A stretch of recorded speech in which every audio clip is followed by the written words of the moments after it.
There are 8 varnishes in the Matisse mediums range.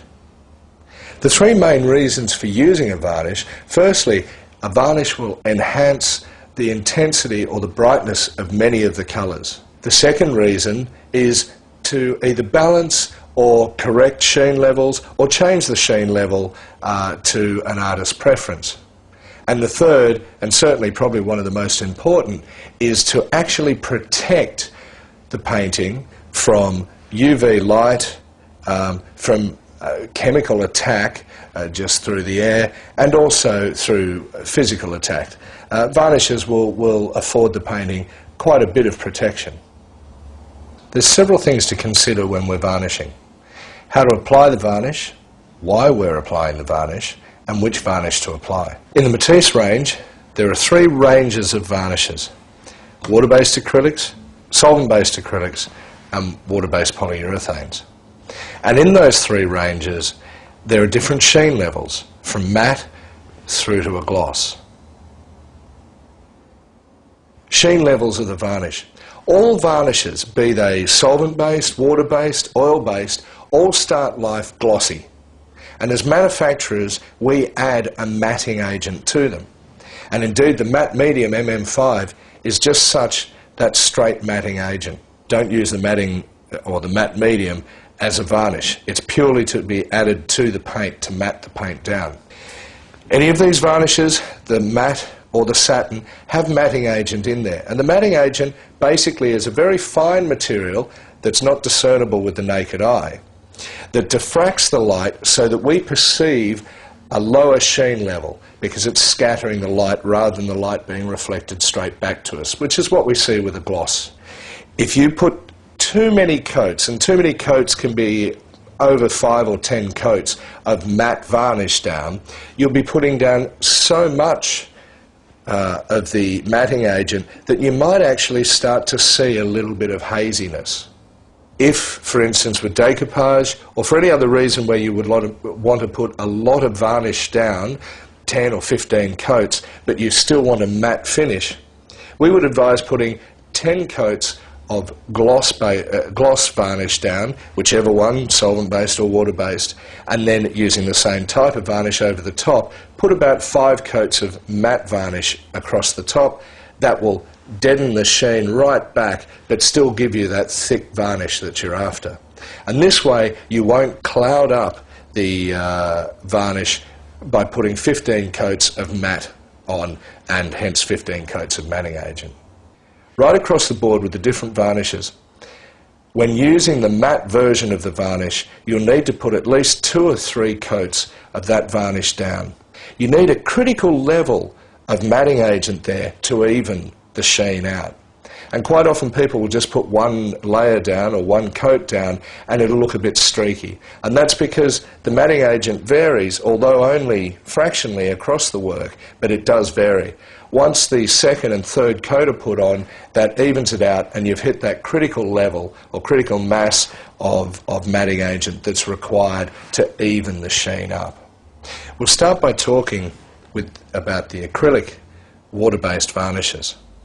These varnishes are probably the most versatile, and these are an acrylic binder, much like the paint itself, but in varnish form, so it has no pigment and they're completely clear.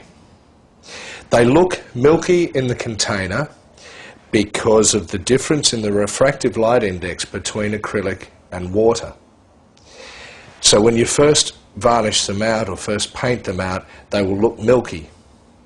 It's very important to put these water-based varnishes down in very thin coats so that the water dries out of them, the water will evaporate out of them and dry out of them quickly and not get trapped inside. If you trap water inside, for instance, if you force-dried the varnish using a hairdryer or putting it in direct sunlight, you can actually trap the water inside, and this will trap this cloudy phenomenon or this milky translucency in the varnish, which is obviously not what we want to do.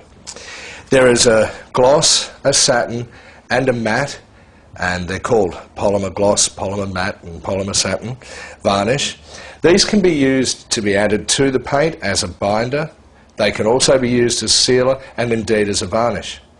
Normally we would dilute them with water, anywhere from 1 part water to 9 parts varnish, up to equal parts water and varnish, depending on weather and the temperatures and the humidity on the day that you're actually varnishing.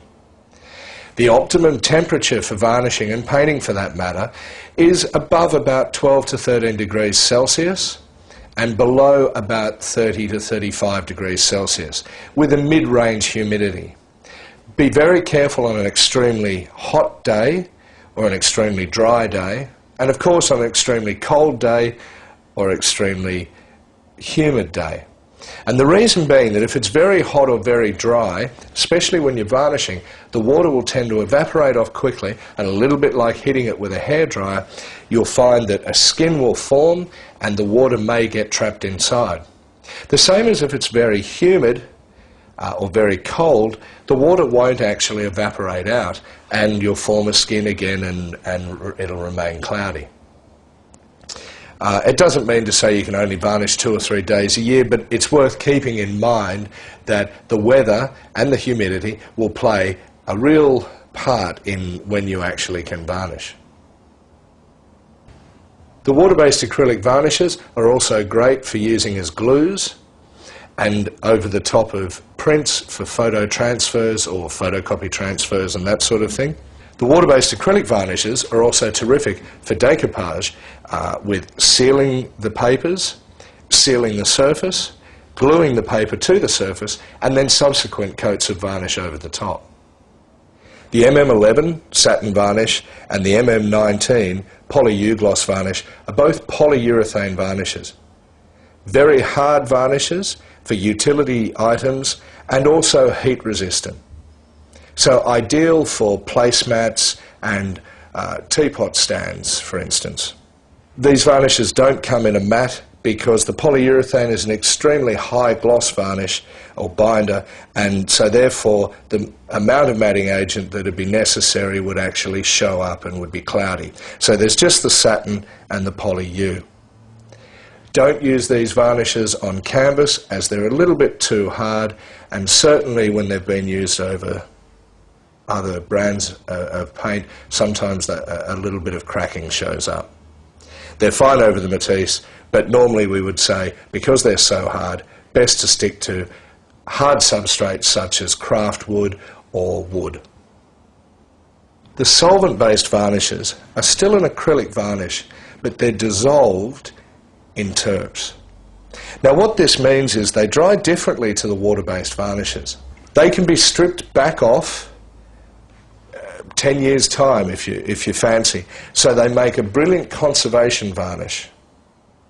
The solvent-based varnish dries differently and leaves no little pores or holes for anything to get through, be it dirt, rubbish or even water.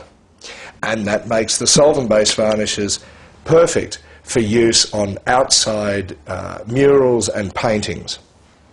And in fact, this is the varnish that we recommend that should be used for outside work. And the terp-based varnishes can also be used over oils, but do leave your oil painting 6 to 12 months before varnishing it.